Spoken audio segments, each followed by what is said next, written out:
What is up, everybody? This is Eric, the one and only Bay Area collector, and today I am doing a video game review of a very interesting game for the Sega Genesis, and that is Exo Squad. Now, this game came out back in 1995 by Playmates. In other PAL regions, I remember seeing it was Virgin Interactive, I believe.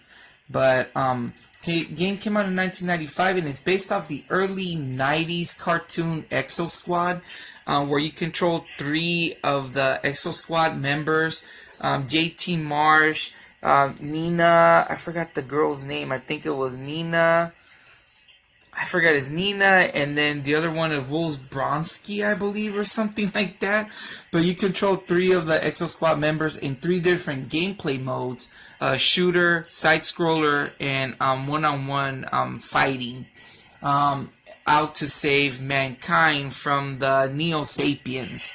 And the game is pretty much based on the cartoon of the same name, of course, and one of the things that I remember from back in the days was that I used to watch the cartoon early in the early 90s. It was part of the cartoons that came out with Denver the Last Dinosaur with Mr. Bogus, the early Sonic cartoons, the early Mega Man cartoons, just to name a few. Those early 90s cartoons that came out. Ninja Turtles as well. But Exo Squad wasn't really as popular from what I remember, but I liked the show. It was very not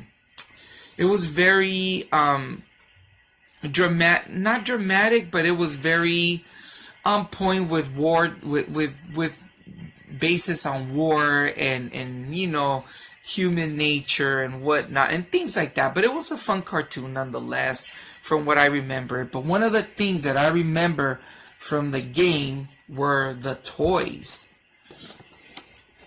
Yes, this is one of the toys that I own. Now I own I own Marsala Complete. I just put the figure in there because JT Marsh is in there. I love the toys. There were these mech toys that came out, and then of course I have Nina's mech suit, but I don't have the character.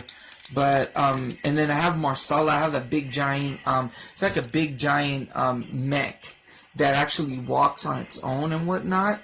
But yeah, I got that one at the flea market in San Jose for like $10 complete. This one, of course, my mom got it for me back in the days of Toys R Us. As you can see that Toys R Us sticker. I guess she got it on sale for $9.99 because these used to cost a lot of money, which was one of the reasons why I never really owned any of them. And plus, the parts were so small. Fortunately, I got all the parts complete for this one. That piece is somewhere down there. I know it's in the box. But anyways, I'm veering off from the game. Yeah, the game came out in 1995, like I mentioned earlier. It's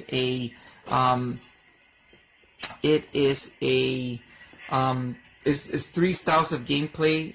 You have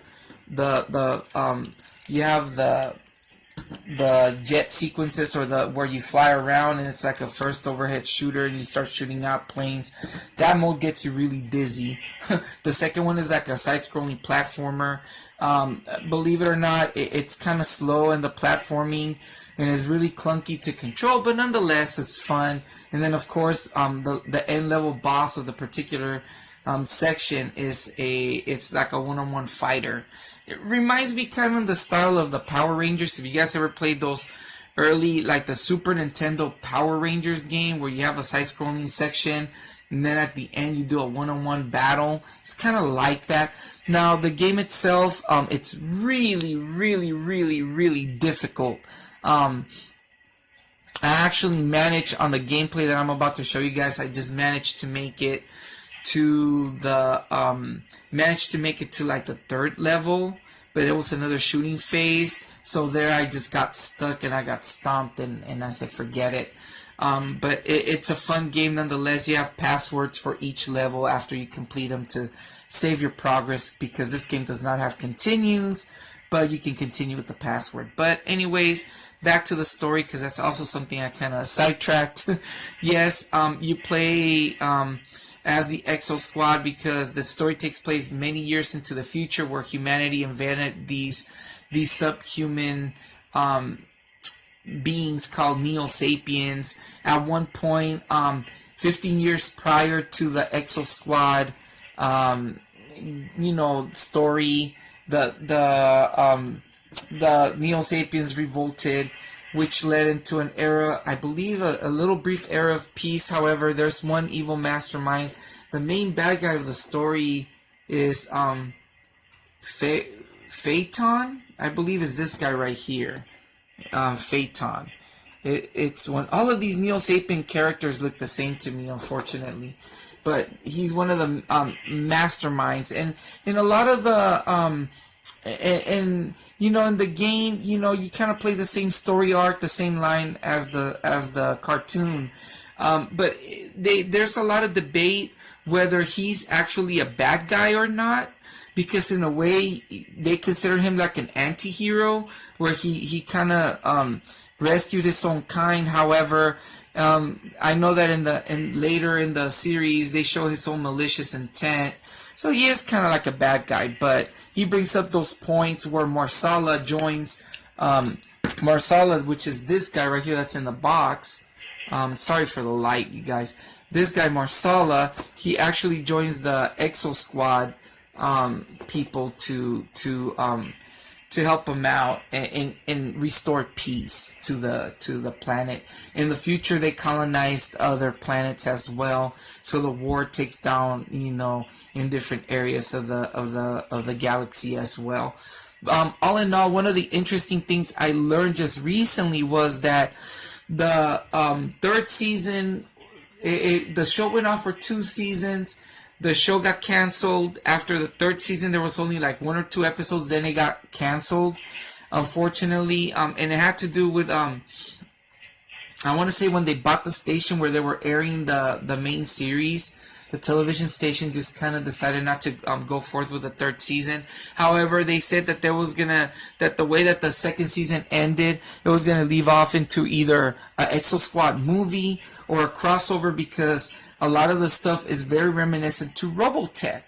The mechs, the suits, very similar, unless Robotech is more airplanes, this is more suits. But yeah, nonetheless, they were planning on doing that, but unfortunately decided not to, and they canceled the series. But all in all, going back to the game, I'm sorry I'm jumping back and forth. It's a pretty decent game. Is it the best game out there? No, it's not. Is it the worst? I don't think it is. I think it's a product of its time. It's a 90s game. Unfortunately, the game was made in 95, which was close to the end of the it was close to the end of the Genesis console lifespan, or close, I believe, or something like that, from what I read, that the game came out a little bit too close to the end. And yeah, but anyways, it's a decent game to check out, you guys. Anyways, this is Erik, the Bay Area Collector. I will see you guys in the next one. You guys take care. Peace out.